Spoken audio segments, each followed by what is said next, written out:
लेकिन क्योंकि मैं घर नहीं गया आज, तो मुझे लगा कि उस माँ की जगह इन माँओं से आशीर्वाद लिया जाए। सबसे कहते हैं ना, जब घर से निकलते हैं तो माँओं का आशीर्वाद लेके निकलते हैं।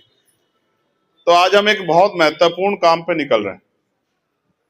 वो बात मैं आपके सामने रखूंगा, उसके बाद फिर मैं आपसे आशीर्वाद लूंगा, फिर मैं यहाँ से जाऊंगा। मैंने आपको यहाँ क्यों बुलाया, इसी जगह क्यों बुलाया, इसके पीछे भी एक पूरा किस्सा है। तो मैं अपनी बात आपसे जब रखूंगा तो सारी बात बता दूं। तो मैं उस टीम का पूरी का धन्यवाद करता हूं जो इस टीम का नेतृत्व कर रही है, जो अपना समय छोड़ के, समय निकाल के इस काम को आगे बढ़ा रही है। और भाई प्रशांत जी का भी, ललित जी का भी, उनकी पूरी टीम का भी धन्यवाद करूंगा जो इस काम को बहुत मजबूती से कर रहे हैं। मैंने 2 दिन पहले उनसे कहा था कि महिलाओं का, माओं का, बहनों का एक अलग कार्यक्रम करेंगे। हर बार क्या होता है कि पुरुष बैठ जाते हैं मंच पे, महिलाएं बेचारी रह जाती है और वो बैठी रहती है वहां। तो मुझे लगा एक कार्यक्रम ऐसा होना चाहिए जहां महिलाओं का ही मंच हो और उन्हीं को मंच पे बिठाया जाए और उन्हीं को वही सुनने वाली। इसलिए कार्यक्रम अलग रखा, किसी को यहां बुलाया भी नहीं। तो मैं सबसे पहले सभी संतों, गुरुओं और महान पुरुषों को नमन करता हूं। और ये जो ऐतिहासिक स्थल है, मैं यहाँ पहले भी आया था और जब जब मुझे समय मिलता मैं आता रहता हूं। अभी कुछ दिन पहले भी मैं यहाँ आया था। हमारे यहाँ माना जाता है कि हम अपनी ऐतिहासिक जगहों पे खड़े होकर जो बात कहते हैं, हम उसको झूठ नहीं बोलते। हम उसको वही बात कहते हैं जिसको हम निभा सकते हैं, जिसको हम कर सकते हैं। कहते हैं ना भाई, हालांकि इन चीजों में कुछ रखा नहीं है क्योंकि हम लोग महापुरुषों को मानने वाले लोग हैं, विश्वास पाखंडवाद को नहीं मानते। लेकिन कहते हैं ना, कोई माँ की के सर पे हाथ रख के कोई झूठ नहीं बोलता है, या अपनी बहन को या बच्चों के सर पे हाथ रख के कोई झूठ नहीं बोलता। तो ये एक बड़ी ऐतिहासिक स्थल है। मैं उन तमाम महापुरुषों को याद करूंगा जिन्होंने अपना और अपने परिवार का बलिदान दे दिया हम लोगों के लिए, कि हमें स्वाभिमान सम्मान का जीवन मिले, हक अधिकार मिले। जब से इस आंदोलन में हम लोग जुड़े हैं और आज तक एक लंबा समय बीत गया है। मैं देश भर में जाता हूं, दुनिया में भी घूम के आया हूं। मैं मानता हूं अगर सबसे बुरी स्थिति किसी की है तो वो महिलाओं की। पूरी दुनिया में, देश में, कई प्रदेशों में घूम के मैं कह सकता हूं कि अगर सबसे बुरी स्थिति है किसी की तो वो महिला। और संविधान के आने के बाद महिलाएं आगे भी बढ़ी हैं, ऐसी बात नहीं कि आगे नहीं बढ़ी। बहुत सारी महिला आगे बढ़ी हैं, कुछ डॉक्टर बनी हैं, कुछ इंजीनियर बनी हैं।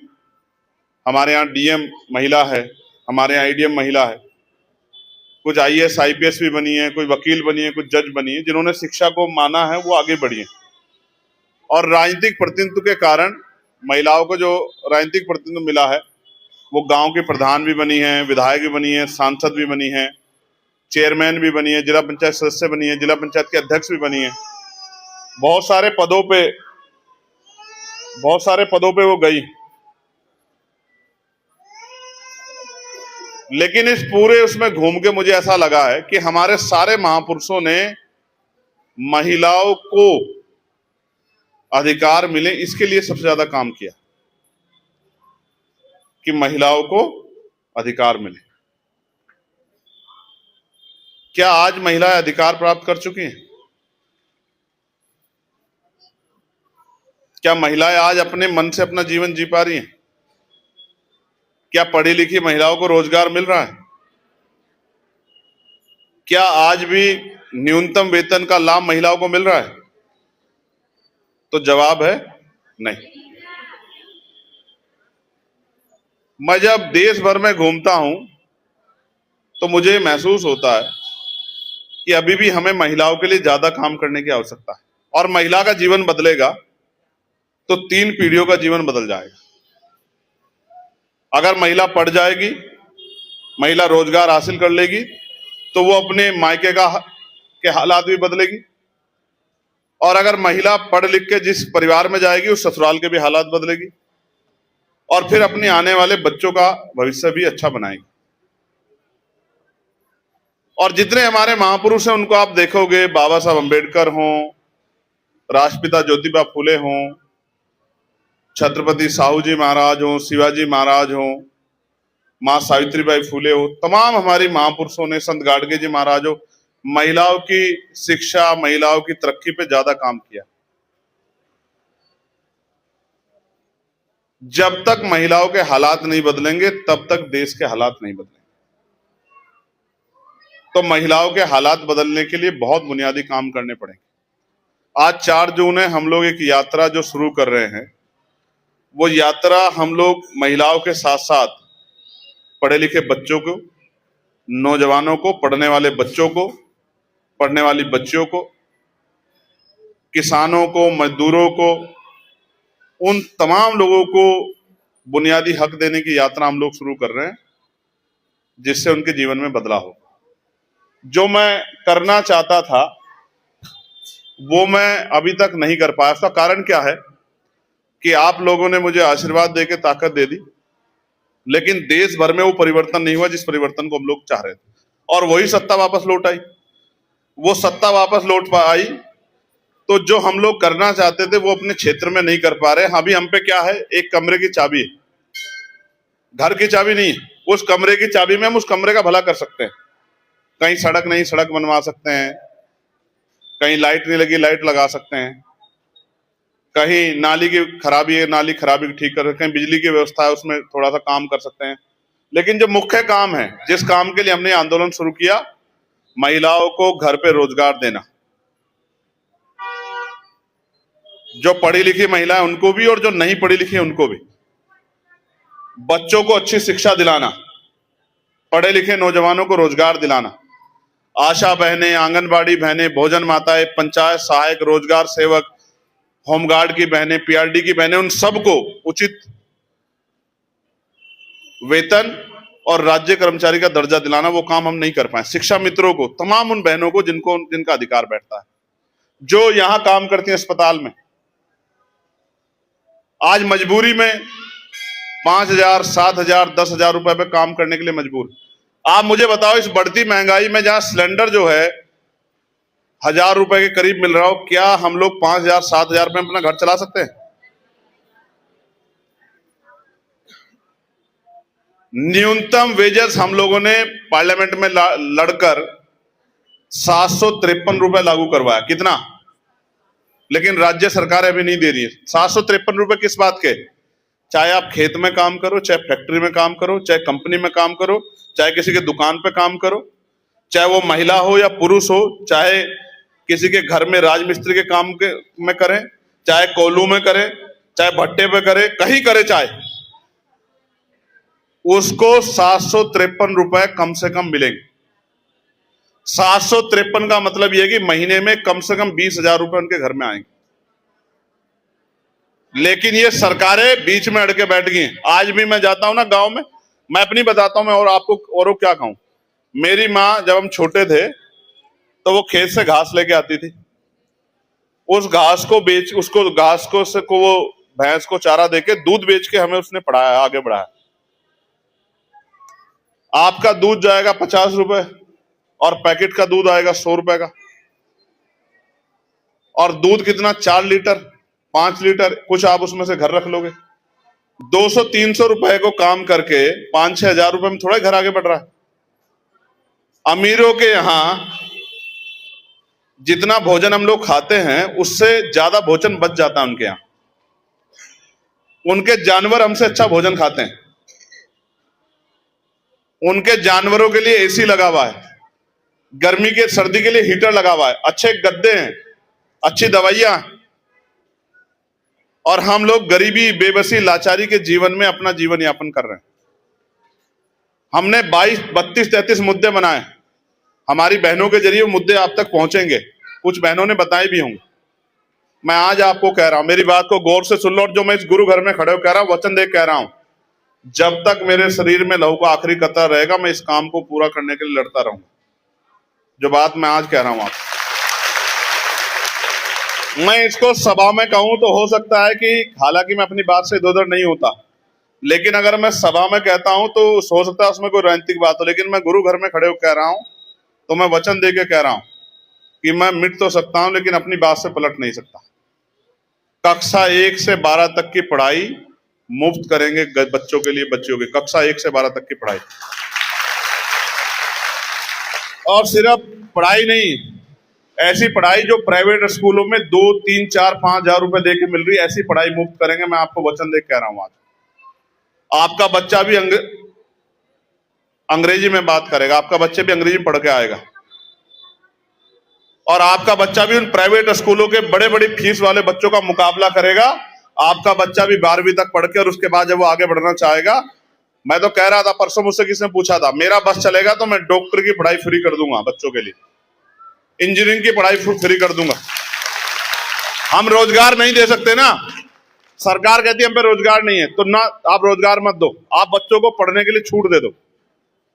आप बीटेक करना चाहे, एमटेक करना चाहे, पॉलिटेक्निक करना चाहे, लॉ करना चाहे, एलएलएम करना चाहे, आप बीटीसी करना चाहे, बीएड करना चाहे, एमबीए करना चाहे, एमसीए करना चाहे, एमबीबीएस करना चाहे, एमडी करना चाहे, फ्री कर दो।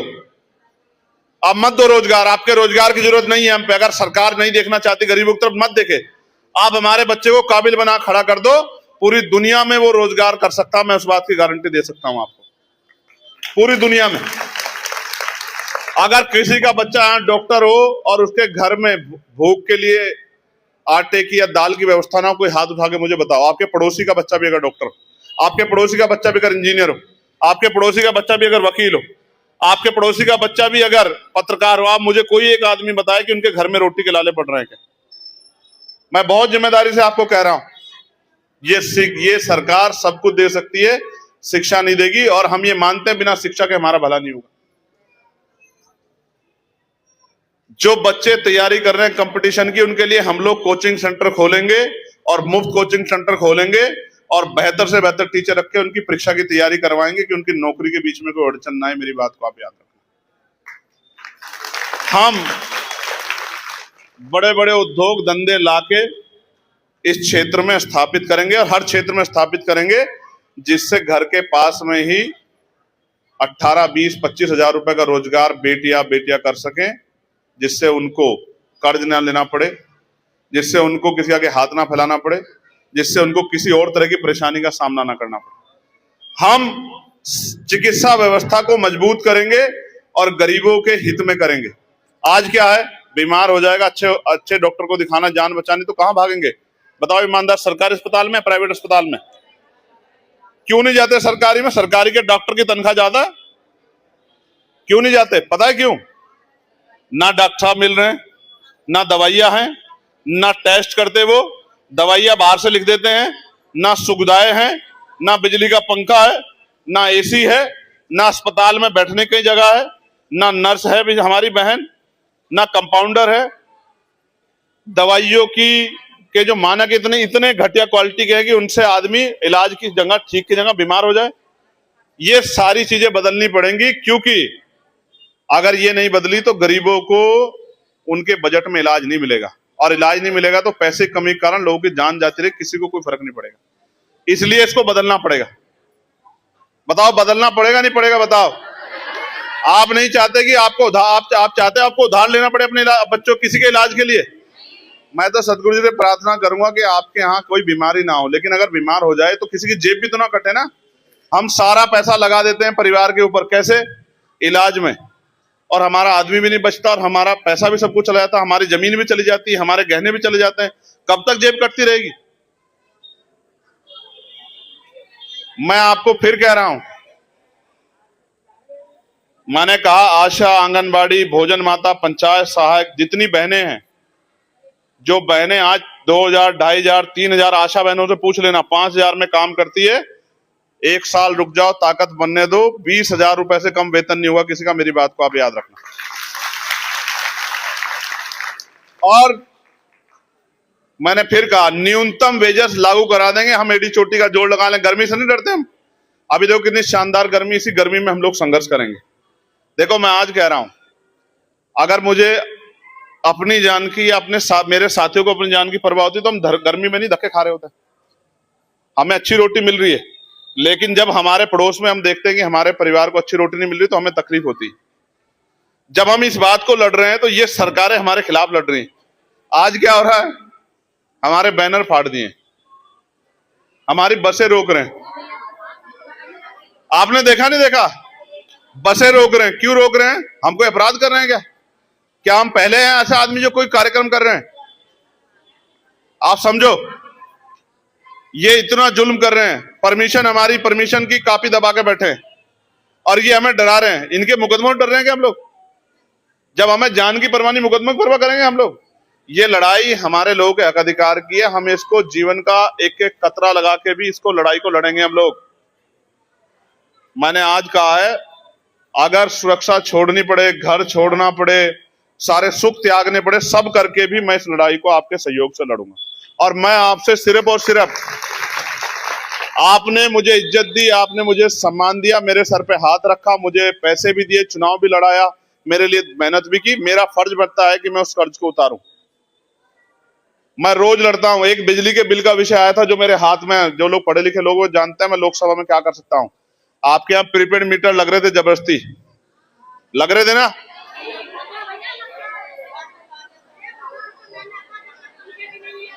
देखो, आज सुन लो मेरी बात को। अब मेरी बात सुन लो। पहले तो वो प्रीपेड मीटर मैंने सवाल खड़ा करके वो प्रीपेड मीटर हटवा दिए सब जगह से। जिसके नहीं हटाओ वो जिलाध्यक्ष को बता देना, हटवा देंगे एक दिन के अंदर। सुन लो मेरी बात, दोबारा बता रहा हूं। सरकार ने आदेश कर दिया हटाने का, क्योंकि वो लड़ाई हमने लड़ी है। अगर जहां के नहीं हटे वो आप बता देना, हम खुद खड़े होकर हटवा देंगे। मेरी बात को आप याद रखना। मेरी बात समझ आई? आप मेरी बात सुनोगी या पहले अपनी अपनी बोलोगी?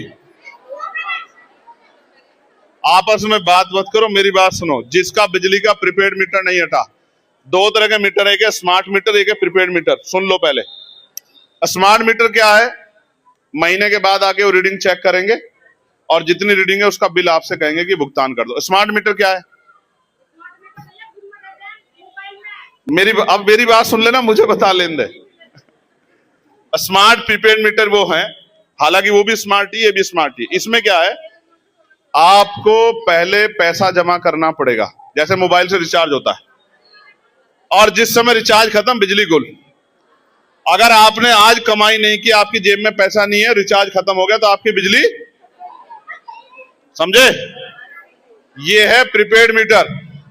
ये जिसके यहां लगा हुआ प्रीपेड मीटर, आप जिलाध्यक्ष जी को बता देना, उखाड़ के फेंक देंगे। मैं आपको आज कह रहा हूं, उखाड़ के फेंक देंगे, उखाड़ के।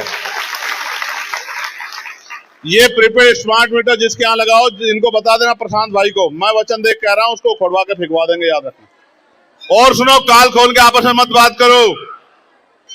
देखो कितना शोर हो गया, चुप हो जाओ। आज कह रहा हूं, ये बिजली का जो बिल जो है ना, 4-5 हजार रुपए देना पड़ रहा है। जिस दिन राजकाज बनेगा, इस बिजली के बिल को वापस 400-500 रुपए पर लाकर रख देंगे। मैं आपको आज कह रहा हूं इस बात को, यार आज कह रहा हूं, नोट करो, गुरु घर में खड़े हो कह रहा हूं। 300 यूनिट बिजली फ्री देंगे, और उसके बाद जिसका बिल आएगा वो गरीब परिवार होगा, उसका बिजली का बिल माफ करके 400-500-600 रुपए में उसको 24 घंटे बिजली देंगे। मेरी बात को आप याद रखना, नोट कर लो इस बात को आप। ये जो पीड़ा गरीबों पे सरकार ने थोपी ना, इन्हीं को खत्म करने के लिए लड़ रहे हैं, इसलिए ये हमारे खिलाफ लड़ रहे हैं। आप समझे? ये हमारे खिलाफ लड़ रहे हैं इसलिए क्योंकि हम अपने गरीब परिवारों के आंसू पोंछने के लिए लड़ रहे हैं। और सुनो, आज ये बात मंच पे नहीं कह रहा, इनको बता दूंगा, जिनका बिजली का बिल बहुत है ना, राजकाज बनने दो, सबका बिजली का बिल माफ कर देंगे, चिंता मत करो। मेरी बात को आप नोट कर लो। आप फिर समझो, सरकार बिजली, पढ़ाई और इलाज पे कोई मुनाफा नहीं लेगी गरीब परिवारों से। ये उनके 20,000 रुपए जब तुझे कमाने को मिलेंगे तो सिलेंडर 2 खरीद लेना एक की जगह। समझे नहीं समझे?